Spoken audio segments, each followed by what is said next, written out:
Good morning everyone. Myself Tirumalesh, Assistant Professor and HOD, Department of Allied Sciences, R.L. Jalappa Institute of Technology, Dodballapur, Bangalore. Today I am going to discuss a topic on fundamentals of quantum mechanics, and it is as per the syllabus of Visvesvaraya Technological University, subject engineering physics. Whenever we say anything about quantum mechanics, generally students give a word expression and they will be having lot of confusions, and generally they think that quantum mechanics is a difficult subject, so they feel it is like an alien subject, but actually it is not true. So if you understand the basic quantum mechanics principles and the concepts, definitely you will feel very easy and you will enjoy the learning of quantum mechanics. I hope in this my small video you will understand the concepts and principles of quantum mechanics, learn the subject. So to start with, let us look back the history of physics to know how the classical theories failed and how the quantum theories evolved. Okay, let us have a look of a timeline, the timeline of physics history. I have here history of physics of around 3.5 centuries. So let us see how the physics is evolved one by one. So in 1687, Newton proposed his concepts of mechanics based on his laws called Newton's laws. So from that point, all the mechanics were evolved based on these laws, and these are the fundamental laws for the physics. So anything which were developed later on physics is based on these laws only. And then in 1845, electromagnetic theory was proposed by Faraday, explained the concept of the relation between electric and magnetic fields, and also proved it through his experiments, and he showed the existence of electric and magnetic fields. And later in 1801, Thomas Young showed that light behaves like a wave with his experiments. So Young's double slit experiment shows the wave nature of the light. So during Newton's times itself, Newton proposed that light is made up of discrete particles. It is Newton's corpuscular theory. So later, after more than 100 years, Thomas Young showed that light is like waves. There was a big debate whether it is a particle or a wave. Okay, in 1903, Dalton has proposed the atomic theory of matter. So it was the beginning for the modern physics, where the people started to look inside the matter in the microscopic realm of the physics. So in 1861, Kirchhoff proposed a concept on black body. So according to the black body concept, a perfect black body is one which should absorb all the radiations falling on it, and it should emit all the radiations when it is heated. But in general, there is no body perfect in the nature. That means no body can absorb all the radiations falling on it, and it cannot emit all the radiations when it is heated.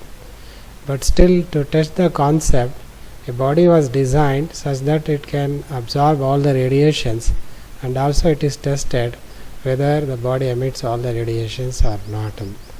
So in that way, the experimental black body was made to absorb all kinds of radiations with equal intensity, and then later it is heated to test whether the body emits all the radiations which are absorbed or not. So this was the spectrum, black body radiation spectrum, which is obtained for a experimental black body. Here the plot or the graph shows that different curves for different temperatures of the black body. For 3000 Kelvin of temperature, this is the spectrum, or this is the curve which represents the intensity of the emitted radiations. And at 4000 Kelvin, this is the curve obtained for the black body radiation spectrum. That is, this curve shows the intensity of radiation emitted for different wavelengths.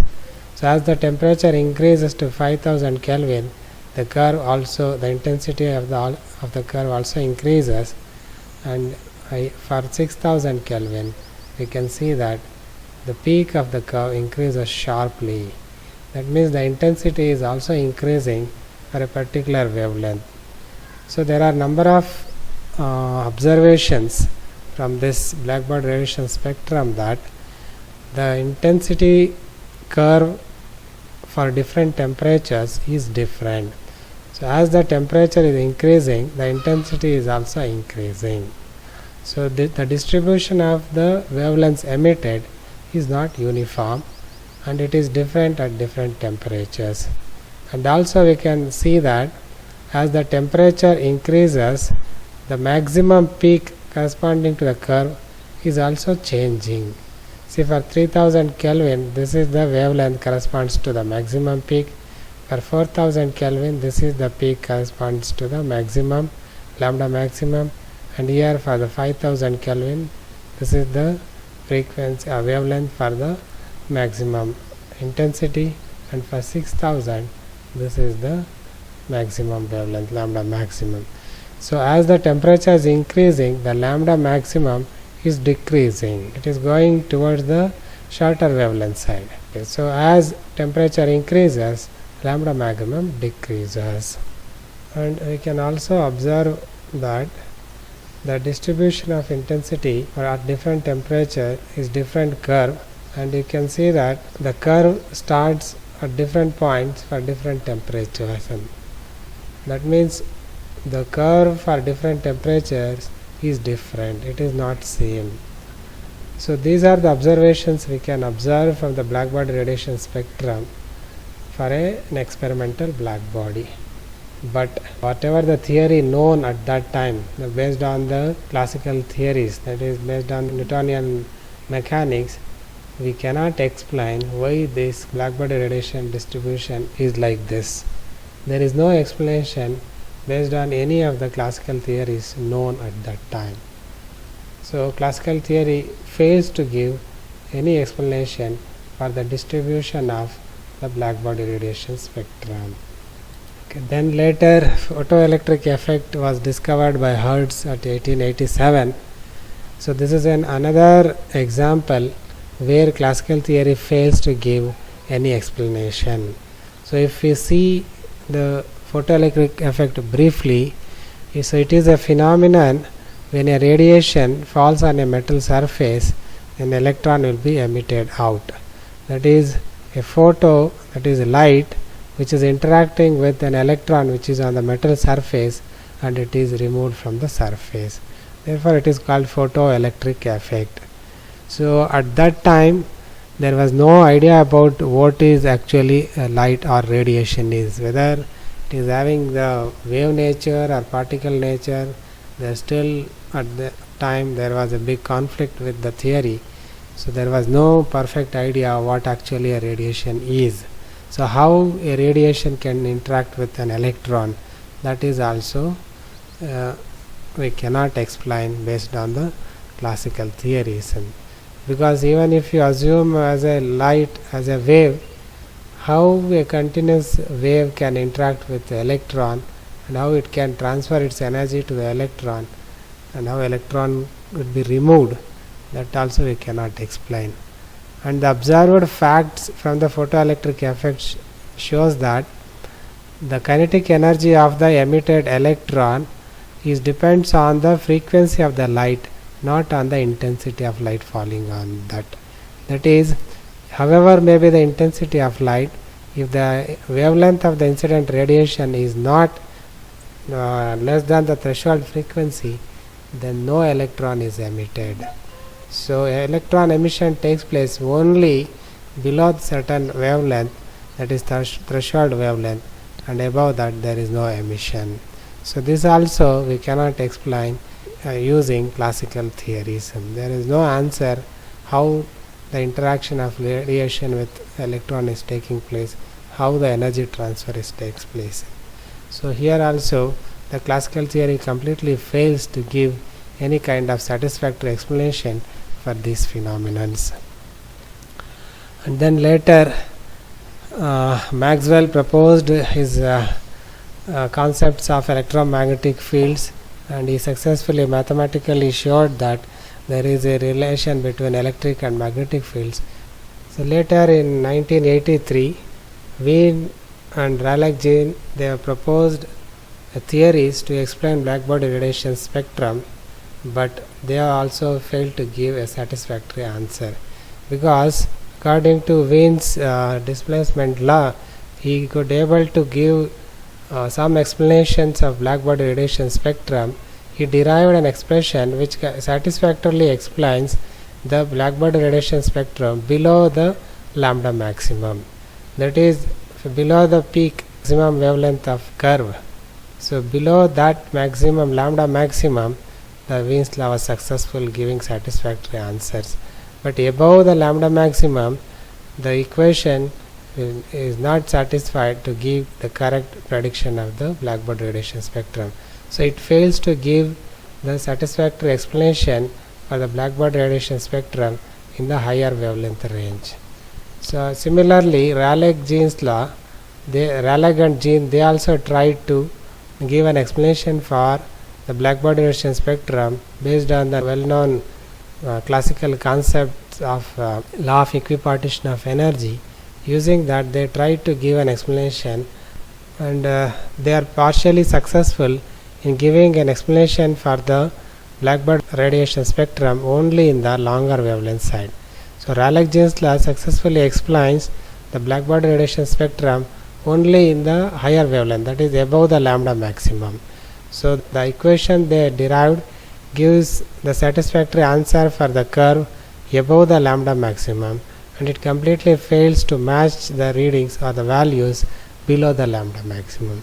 So Rayleigh-Jean's law also fails to give the satisfactory explanation for the complete spectrum of the blackbody radiation. So if you see from the beginning to the end of the 19th century, we can see that all the discoveries or inventions made, which are all in the microscopic realm, that is all the phenomena are related to atomic dimensions. So in this region, that is in the atomic dimension, the classical theory completely fails to give any satisfactory explanations. No phenomenon could be explained using classical laws or Newtonian laws or any theories which are known at that time. So it was something like classical theory started to fail any satisfactory answers for these phenomena. So it was the time, at that time people started to think that we might have reached end of the physics and we cannot explain all these things. All these phenomena were indicating the end of the physics. So it is the end of the 19th century, and it was a very crucial time where there was the theories known or all failed to give any explanations. A ray of hope was started exactly in the year 1900. So this 1900 marks a beginning for the new theory, for the new invention, and it was started by Max Planck. So Max Planck proposed a law known as Planck's law for the explanation of blackbody radiation spectrum. So as the Wien's law, Rayleigh-Jean's law, and any other theories which were tried to explain were failed, so Planck gave a very rational idea of explaining blackbody radiation spectrum. He proposed a very new concept, and it is known as the quantization of energies. So Planck's law is based on the energy quantization. So he assumed that blackbody is made up of large number of small oscillators inside the blackbody, and those oscillators oscillates with a definite frequency, and those oscillators can absorb or emit radiations only particular discrete set of frequencies, not all the frequency of energy. That is, energy absorption or emission is not continuous, it is discrete. So he explained that the emission or absorption takes place by the blackbody is only a set of discrete energy values, it's not continuous. And he showed that the amount of energy, the discrete set of energy absorbed in terms of a definite quantity, and he called it as a quanta. So based on this quantization of energy, the quanta of energy, he showed a new kind of mechanics which is called quantum mechanics. So the birth of the quantum mechanics marks this point 1900. So after this, a new hope or new developments started at this year. Therefore we can mark this year as the beginning of a new era in the physics, and that starts with the beginning of the quantum mechanics. So whatever the inventions or the discoveries or the theories developed based on the quantization of energies or based on the Planck's idea, all these are known as the quantum physics or quantum mechanics. The mechanics which is based on the quantization of energy is known as the quantum mechanics. And all the theories which are based on the Newton's laws or Newtonian mechanics are called as the classical mechanics or classical physics. So we can see an exact point of time above or below which everything is classical, and after which everything is quantum. So in this way, Max Planck is able to explain successfully the blackbody radiation spectrum. As I showed the spectrum earlier, Planck's law, from his expression, he showed that it exactly matches with the curve which is experimentally obtained. Therefore, Planck's law is successful in explaining the blackbody radiation spectrum in both longer and shorter wavelength sides. So later, in 1905, Einstein used Planck's idea of quantization of energy to give the theory of photoelectric effect. So using his Planck's idea, Einstein is successful in explaining the photoelectric effect. So the theory is very simple if you assume the Planck's idea of discrete energy values, and it is very easy to explain the photoelectric effect. As the discrete quanta of energy interacts with each electron, and it can easily remove the electrons from the surface. If the energy is not discrete, then we cannot explain the interaction of radiation with electron. So this discrete set of energy of light called as photon, these individual or discrete photons interacts with individual electrons. They transfer their energy to electrons so that electron gains the energy to come out of the surface of the metal. So Einstein got the Nobel Prize for explaining photoelectric effect using quantization of energies. Then later, using the energy quantization, the atomic model was finalized. Bohr, Sommerfeld and others were successfully explained or designed the atomic structure. The atomic model was proposed and it was very successful. Then hydrogen spectrum was explained in 1920 to 25. The hydrogen spectrum was completely explained using this quantum ideas. And then in 1924, de Broglie, Heisenberg and Schrödinger, they used their own ideas.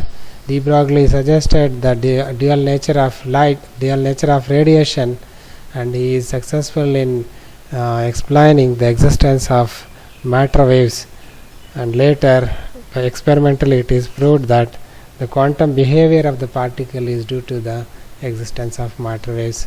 So quantum mechanics is nothing but a kind of wave mechanics, and it was then extended by Schrödinger with his famous Schrödinger equations. And then Heisenberg also gave the fundamental concept of the law of uncertainty. With all these supportive theories, quantum mechanics was developed, and it is successful in giving a new way in the physics.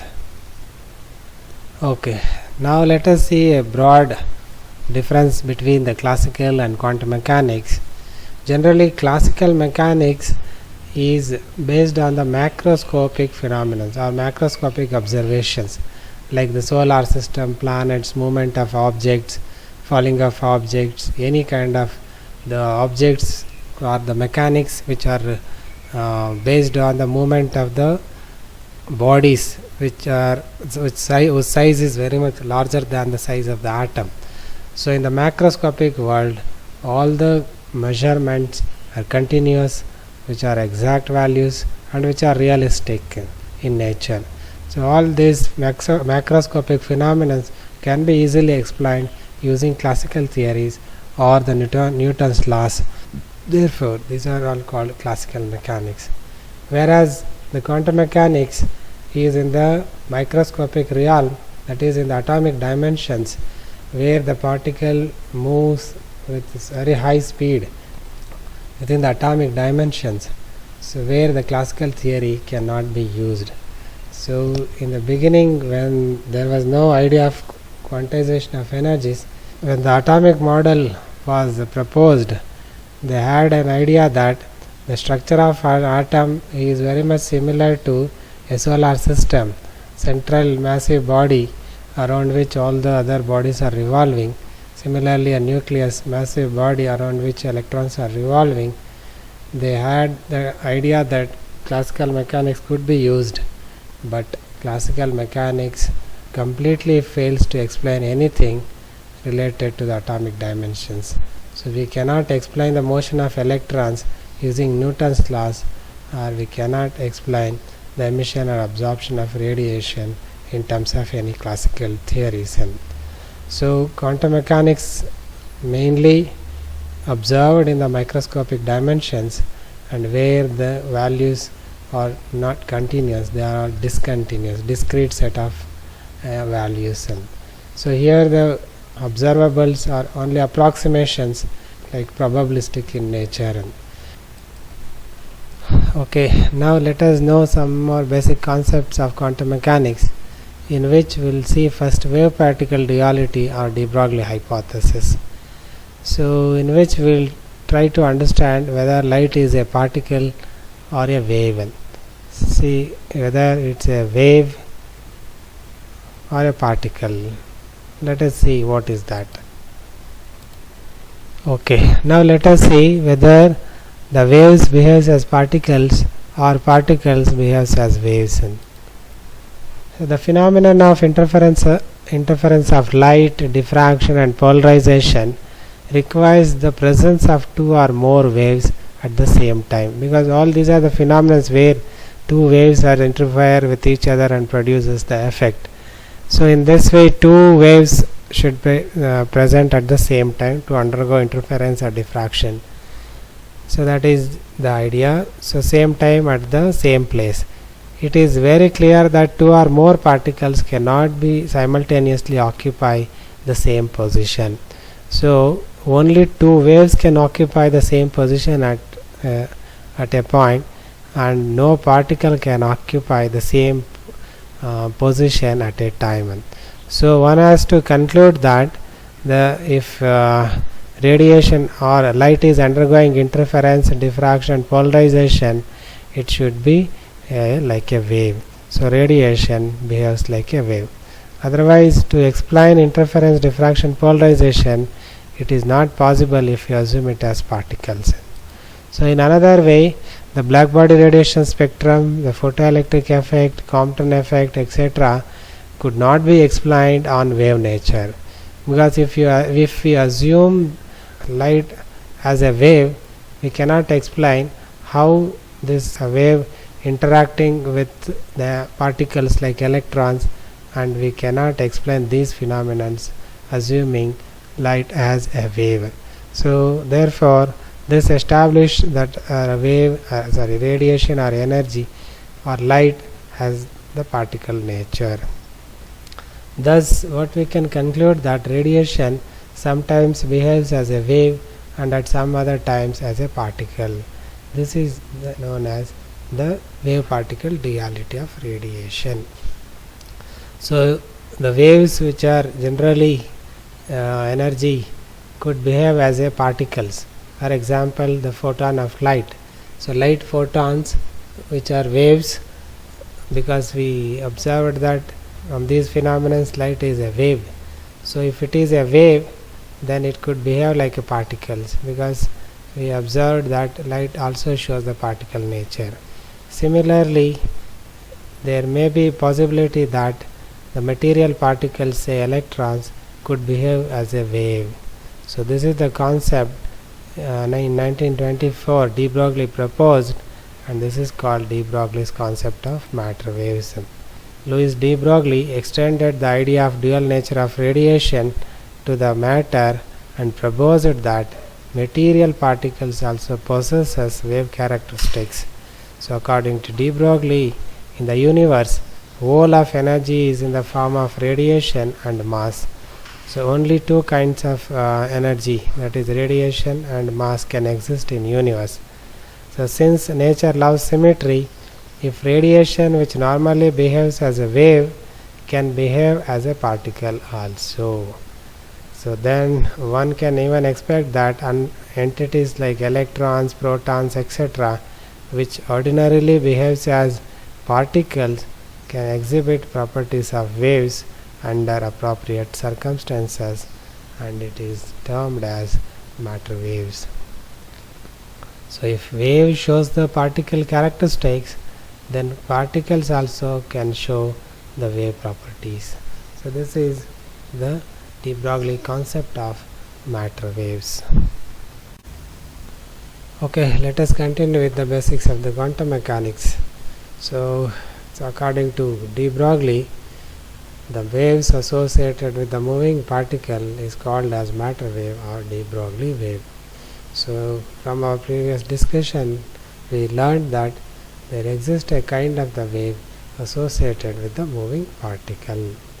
So now let us see what is the wavelength for the matter wave. So de Broglie not only suggested the concept, he also gave an expression for the wavelength of the de Broglie waves. So the wavelength associated with the moving particles of mass m with moving with a velocity v and momentum p is given by lambda is equal to h by p or h by m into v. So from this it is clear that the wavelength of the de Broglie waves is inversely dependent on the momentum or the velocity of the particles. So as the velocity increases or as the momentum increases, the wavelength of the de Broglie waves decreases. They are inversely dependent. So this relation is called de Broglie equation, de Broglie wavelength equation. Okay, now let us see an expression for the de Broglie wavelength of an electron. So electron is a particle of having mass m. So for that particle, what is the de Broglie wavelength? So let us see. Consider an electron of mass m which is at rest is subjected to a potential difference of V volts. The electrical work done on the electron is nothing but the product of the charge of the electron into applied voltage will appear as its kinetic energy. So the kinetic energy of the electron is the product of E into V. Also we know that the kinetic energy is nothing but half mv square. So if we multiply and divide by m, and if we simplify the equation, we will get m into v as root of 2me, which is nothing but the momentum of the electron, where E is the kinetic energy. So according to the de Broglie concept, the wavelength associated with the electron lambda is equal to h by p or h by m into v. So if we substitute for the momentum m into v, we will get lambda is equal to h by square root of 2me. So this is the expression for the de Broglie wavelength of the electron in terms of the kinetic energy. So if we substitute for E, then we will get lambda as h by square root of 2mev. So this is the expression for de Broglie wavelength of an electron which is under a potential V volts. Okay, instead of an electron, if a particle, any particle of charge q and mass m is accelerated through a potential difference of v, then its expression for de Broglie wavelength is given by lambda is equal to h by square root of 2m into qv.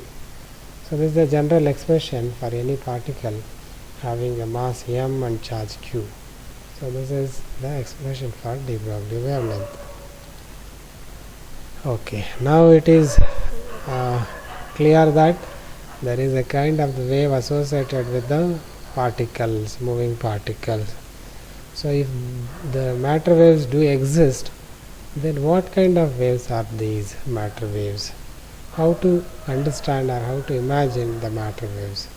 So these things we will come to know by knowing the properties of the matter waves. So let us have the answer for these questions. Okay, properties of matter waves. The first property of matter wave is that the matter waves are not real waves. What is this? Right now we studied about the matter waves. They exist along with the particles, everything. But now the property says that it is not real. Then what is this? Matter waves are imaginary waves. Oh, again the confusion starts. Matter waves do exist, but they are not real waves and they are imaginary waves. How an imaginary wave can exist?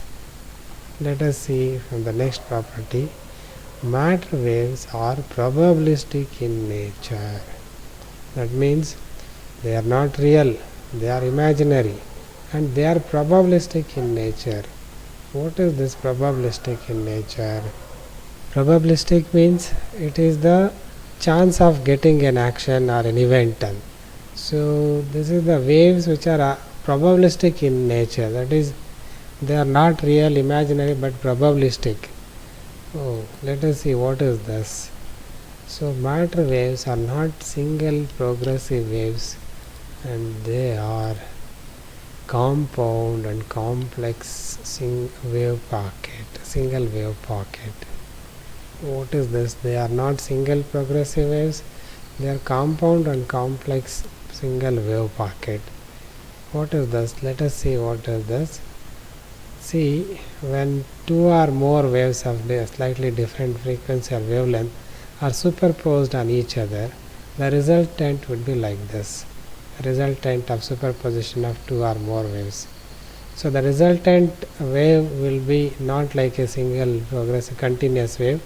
It is a kind of wave pocket, like a pocket with varying amplitude. Its amplitude continuously changes and it moves with a certain speed. And so this is called a wave pocket. So the matter waves are not like single waves, they are a compound or complex wave with like a single wave pocket. So if there is one particle, then one wave pocket associated with a particle. So only one pocket associated with one particle. So they are compound and complex single wave pocket, and they are probabilistic in nature, not real and not any physical quantity. They are imaginary waves. Let us see more about what are those. Next is matter waves can move with speeds more than the speed of light. So what we learned is nothing can move with the speed more than the speed of light. That is impossible. Speed of light is the ultimate speed. But here matter waves can move with speeds more than the speed of light. That shows that they are not real waves. They are imaginary waves. So anything which is imaginary can move with any speed, but they are not real. So this implies this. Okay, next. Matter waves can be observed only with microscopic particles moving with very high velocities.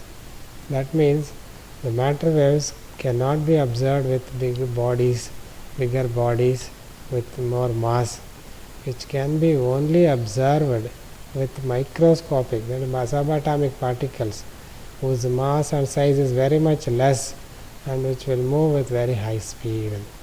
Let us see this with an example of a cricket ball and an electron. As you know, for a cricket ball of mass 150 gram normal weight moving with the highest speed, bowling speed, 160 km per hour. As you know, the highest bowling speed 160 km per hour. For this speed of the cricket ball, what is the de Broglie wavelength? So if we use the expression for the de Broglie wavelength, lambda is equal to h by p, and if we substitute the values of the Planck's constant h, the mass 160 gram and the speed of 160 km per hour converted to meter per second, and we'll get the de Broglie wavelength as 9.31 into 10 power minus 35 meter. See the order, it is 10 power minus 35. 10 power minus 35 is a very small quantity. The size of an electron, the electron itself 10 raised to minus 15, but this is 10 power minus 35, very smaller than the size of an electron, and this is for a cricket ball. The size of the cricket ball, as we know, it's around 7 centimeter diameter, 6 to 7 centimeter, and the de Broglie wavelength is 10 power minus 35. So this is very much clear that for a cricket ball of this much size, we can never observe any wave nature in that, because it is so negligent, so insignificant that we can never observe any kind of wave nature in a cricket ball.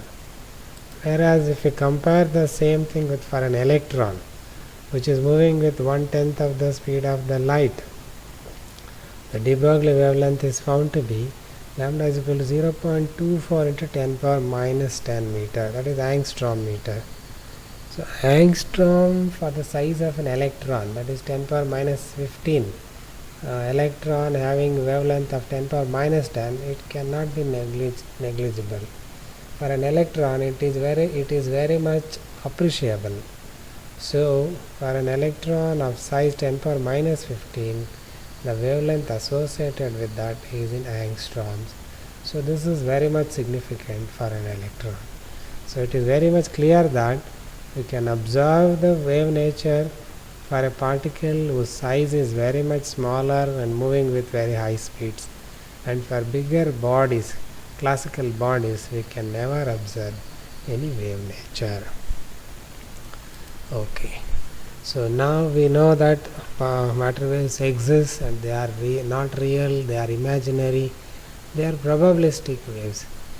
Then what actually are matter waves? How to imagine those imaginary waves? So let us see an example. An electron, say an electron moving in a straight line, or say along x direction. So whenever we say electron is moving and there is a wave associated with that, the picture immediately will get in our mind maybe like this.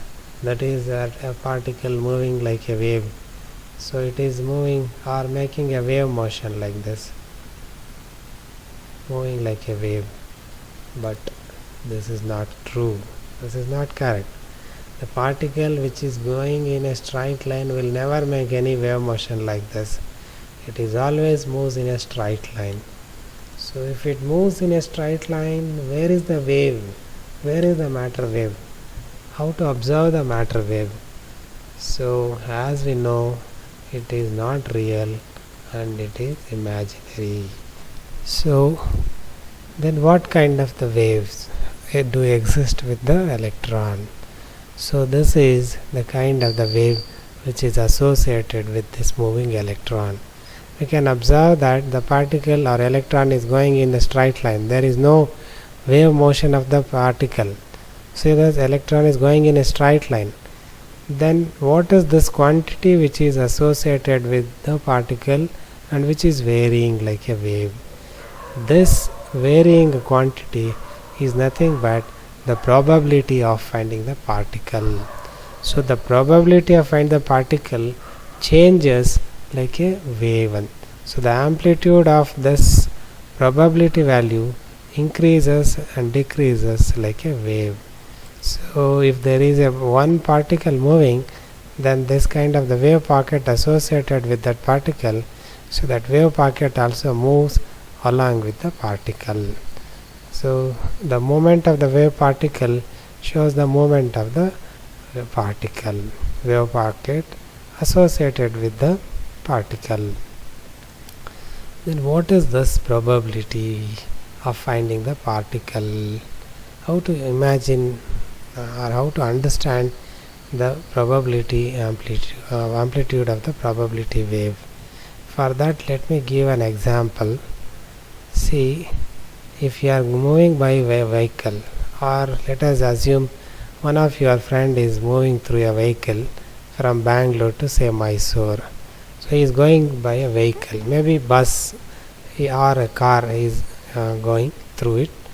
So for some reason you will call him, you call him and ask that ask your friend, where are you? He will say, I am going to Mysore. So he is on the way. So let us imagine he is the particle, he is moving in one direction, straight line. So he will say I am on the way. He will ask where exactly you are. So that is, you are trying to find his location, where he is. He will say I am on the way to Mysore and I am near Ramnagar. Say one place, he will say I am near Ramnagar. But you want to know him where exactly he is, because Ramnagar is a city which is having a length of more than 5-6 kilometers. So within that 5-6 kilometer, where exactly he is? So that is error. You are trying to locate him, but you are getting error. Again you will ask where exactly in Ramnagar. Then he will find around him to give a reference. He will say I am near bus stop. So near bus stop means again there is an error. Bus stop may be having around 200 meter, 100 to 200 meter length. So again the accuracy is increased, but still there is an error within the 200 meters where exactly he is. So you cannot, and even he cannot say where exactly his location, because he is continuously moving. The moment he say I am in this position, in the very next moment he will be in the other position. So there is always an error in locating his position. Unless the motion is stopped, he will never find where exactly he is. So that is the uncertainty. You cannot find exactly where he is. So this is nothing but the uncertainty principle. So with some error you may find his location as say some 200 meters within that error. So exactly in the same way, when an electron is moving in a straight line, whenever we try to find its location, we will never find the location exact, and we will always measure it with an error, with some error in its position from here to here. So this is the error in the position. So that's why Heisenberg's uncertainty principle says that it is impossible to measure simultaneously and accurately the position and momentum of the particle. We'll discuss more about that in the next session. So here now we came to know that while trying to find the position of an electron, we got an error.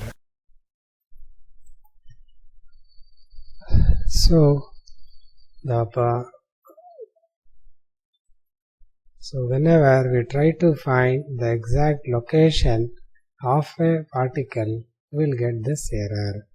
So within this error, then how to find its position? So it is impossible. So according to Heisenberg's uncertainty principle, it is impossible to find its location accurately. So if it is impossible, then what to do? Then comes the picture of probability. So within this region, that is within the error region, where exactly it is, that is the probability of finding the particle. So from here to here, the probability of finding the particle is non-zero. That is, the particle may be anywhere between these 2 points. But when we find the probability values changes. At this point, the probability is very less. So as we move away from this, the probability goes on increases. So and it goes on increases and reaches maximum at the center. So the probability of finding the particle is maximum at this center. And afterwards, when we go away, the probability again decreases slowly. So when this probability values are plotted like a graph, it varies like a wave. So at this point, the probability may be 1 or 2%. And as we move away, it may be some 3 to 4%.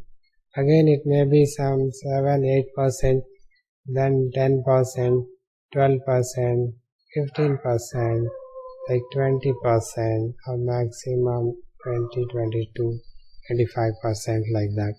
Again, afterwards, after 25, 20%, 15%, 12%, 5%, 2%, 1%, and it decreases and becomes again 0. So the probability values changes like a wave. So this is the wave which is called probabilistic in nature, and of course it is not real, it is only imaginary. So the values are not real values, they are just numbers.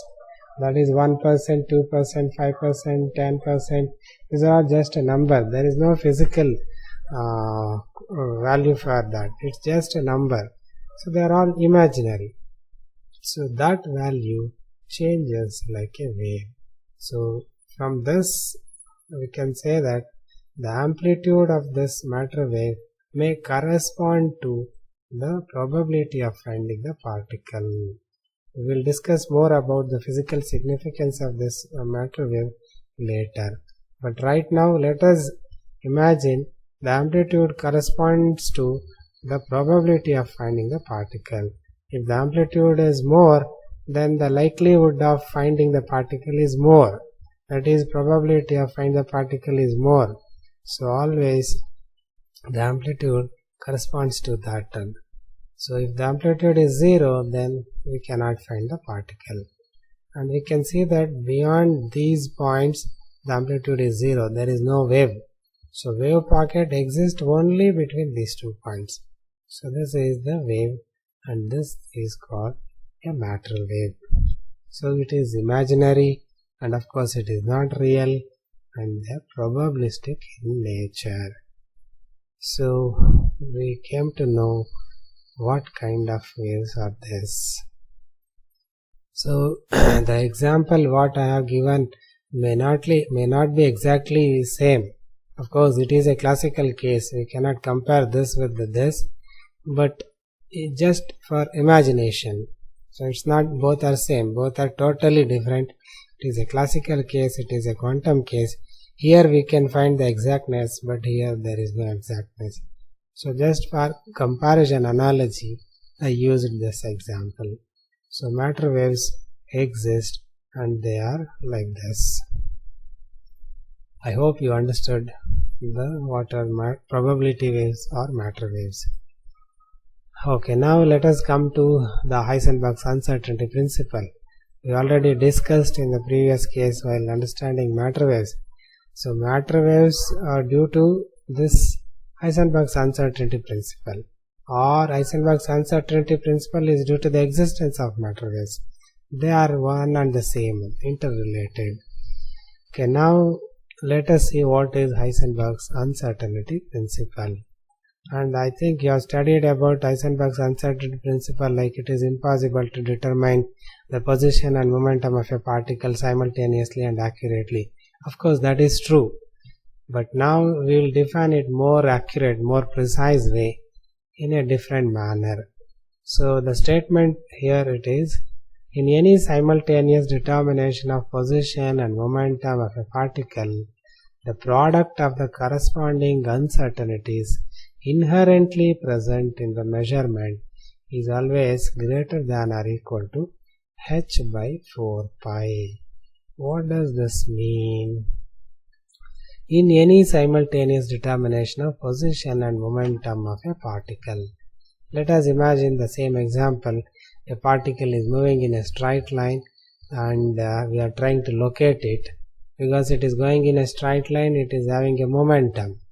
So, and this is the location of the particle we try to find, and with some error. This is the error in the measurement of its position, say delta x. So minimum this amount of error will be there always in the measurement of its position. So simultaneously we try to find the position and momentum of the particle. Of course, the momentum and position are called conjugate quantity.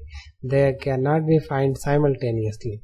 If you try to find the position accurately, that is, if you try to reduce the error in the position, say reducing delta x, then there will be a large error in the delta p. That is, in the error in the momentum will increase. Or if you try to concentrate on the momentum, that is reducing the error in the momentum delta p. If you try to reduce this, then the error in the position delta x increases.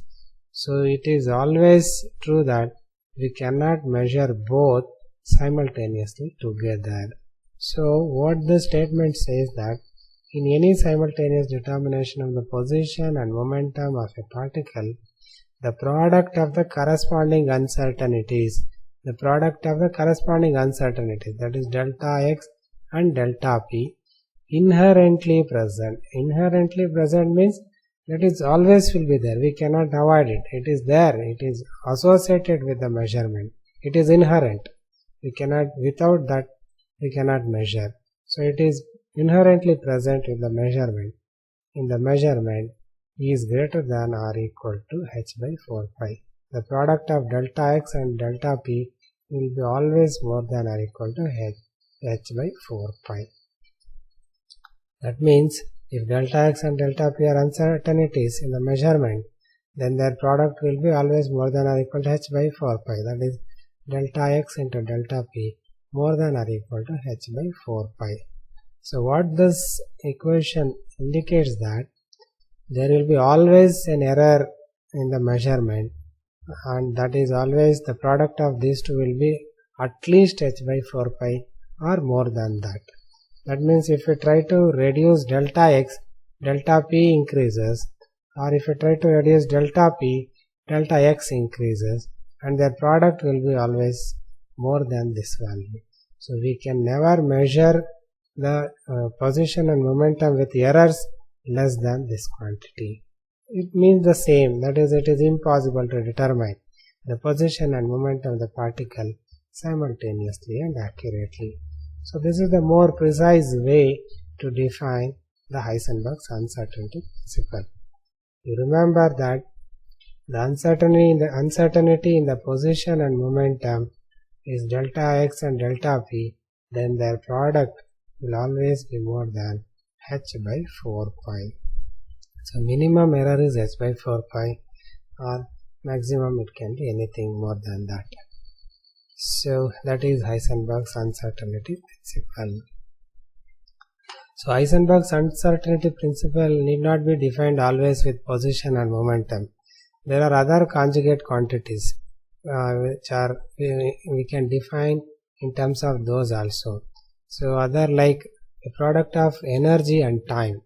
So if delta E and delta T are the uncertainties involved in the measurement of energy and time, then their product will be always more than or equal to h by 4 pi.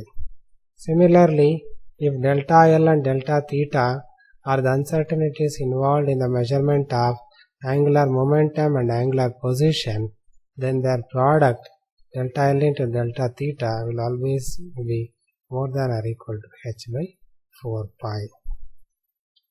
So that is Heisenberg's uncertainty principle. Okay, next let us see the application of Heisenberg's uncertainty principle, in which we will see one example, the non-existence of electron inside the nucleus.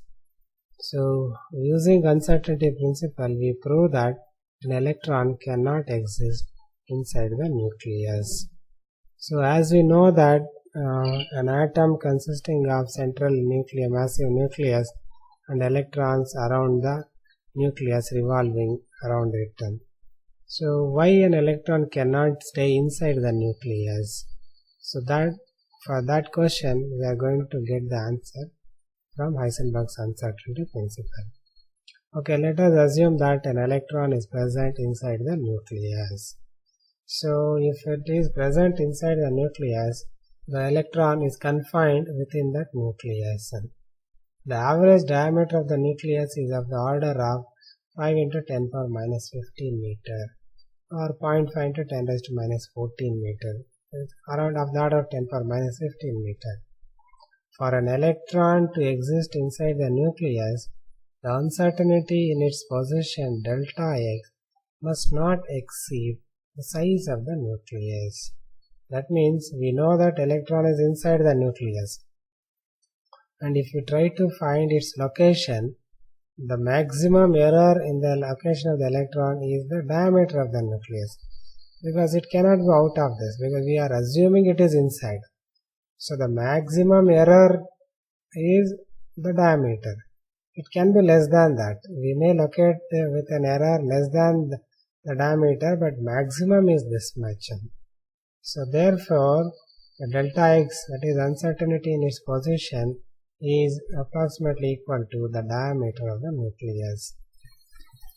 So if we consider the average diameter of the nucleus as 5 into 10 power minus 15 meter or 0.5 into 10 power minus 14 meter, then delta x will be less than this value always. It can be less than that, can't be more. It's always less than this.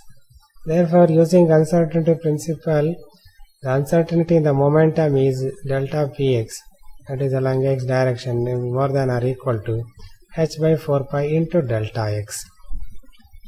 So if you substitute the value of delta x, we will get the delta p value as 1.05 into 10 power minus 20 Newton second. So we got the value of delta p, that is uncertainty in the momentum by using uncertainty in the position. So this is the uncertainty in the momentum of the electron which is present inside the nucleus. Therefore, the momentum of the electron must at least be equal to uncertainty in the momentum. See, the electron is moving inside the nucleus. If it is moving, it possesses some momentum, but we don't know what is its actual momentum. But we know the error in the momentum, that is delta px. Delta px is not actual momentum, it is the error or uncertainty in the momentum. But let us say the actual momentum of the particle is more than this. So minimum can be this, at least with this much electron may move inside this.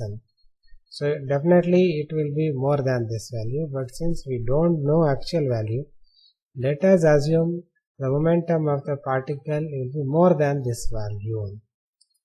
So now by using the expression for energy of an electron inside the nucleus, by using relativistic equations, we can obtain this E is equal to square root of p square c square plus m naught square c to the power of 4. To obtain this equation, you please refer the notes. It's very easy, you can derive this. So this is the energy of the electron in terms of its rest mass. Okay, if we use delta p here instead of actual p, because we don't know actual momentum of the particle, so let us substitute the delta p, the minimum value of p, the momentum of the electron inside the nucleus. Then the energy of the electron becomes E not equal, because we have used delta p here. So E, the energy of the electron, will be always more than this value. Even not equal, it is always more than this value, because instead of p we have used delta p. No? So energy will be more than this value.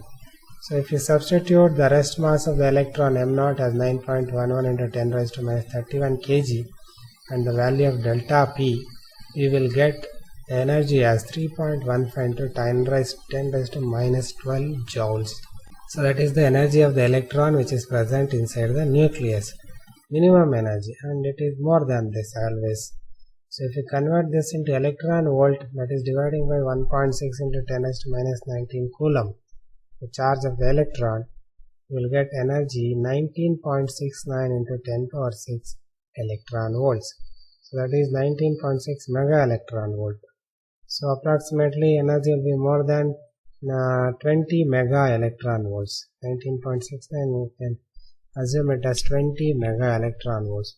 So what we got is the energy of an electron which is present inside the nucleus should have more than 20 mega electron volts of energy. It should have always more than this value. But what we have observed that from the experimental investigations on beta decay shows that the kinetic energy of the beta particle is nothing but the electron which is coming out of the nucleus. In beta decay, a neutron splits into a proton and an electron. So the proton will be added to the nucleus and electron will come out of the nucleus. So this is called beta decay. So when an electron comes out of the nucleus, that particle possesses an energy of 3 to 4 mega electron volts only. So from the beta decay experiment, we got the energy of the electron coming out of the nucleus is only 3 to 4 MeV. That means an electron with an energy 3 to 4 mega electron volt will come out immediately.